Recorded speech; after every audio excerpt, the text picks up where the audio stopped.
This map shows one of the most important pieces of infrastructure in the world. More than 500 underwater cables running across the seabeds of the Earth. From emails to bank payments to military communications, these fibre optics carry more than 95% of intercontinental data, estimated to be worth trillions of dollars a day.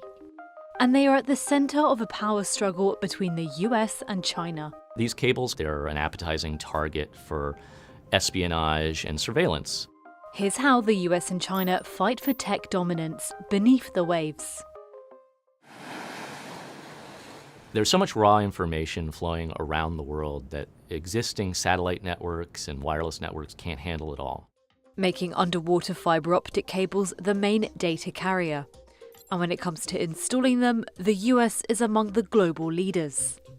Data from subsea cable analysis firm Telegeography shows that companies from Europe, the US and Japan have installed more than 85% of the cables. But in 2008, China entered the fray.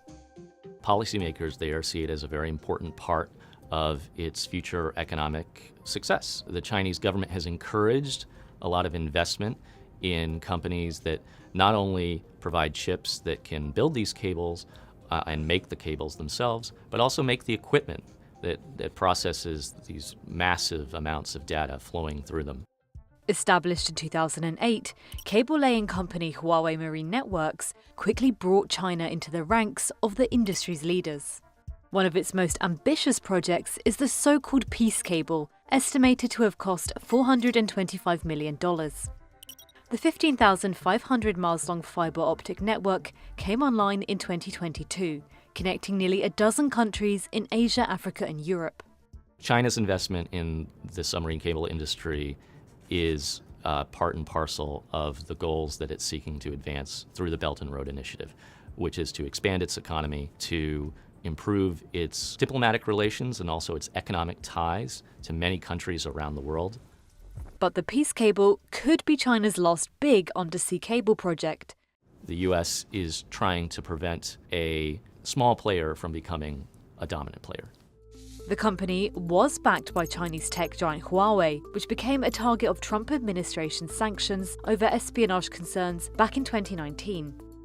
US officials have said they were worried China's government could use Huawei's technologies for spying. The telecom giant refuted these concerns, but sold its stakes in Huawei Marine Networks to a Chinese company, which rebranded it H&M Tech. This did little, however, to alleviate Washington's fears that underwater cables are increasingly vulnerable to Beijing's espionage. What US officials are worried about is that if too many Chinese companies play an active role in building and owning and maintaining these cables, they aren't going to be able to stop surveillance of some of this internet traffic, not just between the US and its allies, but among just other countries around the world.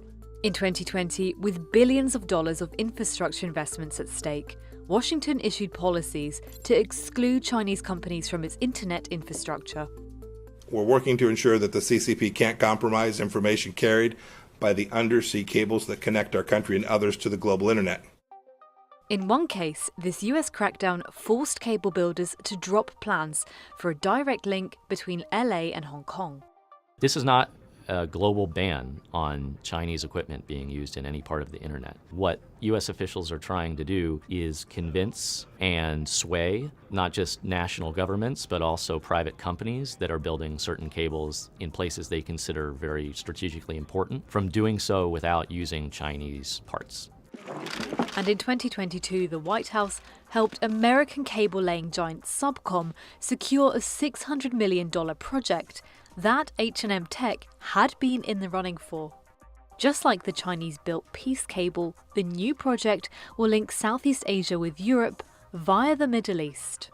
This will be essential to meeting the growing demand for reliable, security, high-tech connectivity in 3 key regions of the world.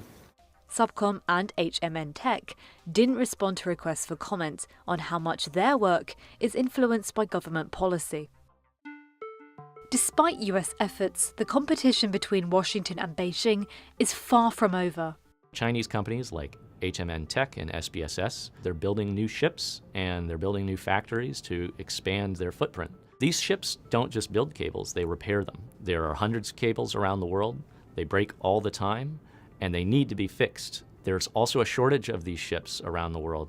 And the Chinese shipbuilding industry in general is expanding quicker than anywhere else around the world. So when it comes to cable repairs, a lot of the repairs in the future are probably going to be done by Chinese ships. And that has caught Washington's attention, because with only around 50 ships able to carry out this sort of work across the globe, preventing Chinese involvement is a huge challenge.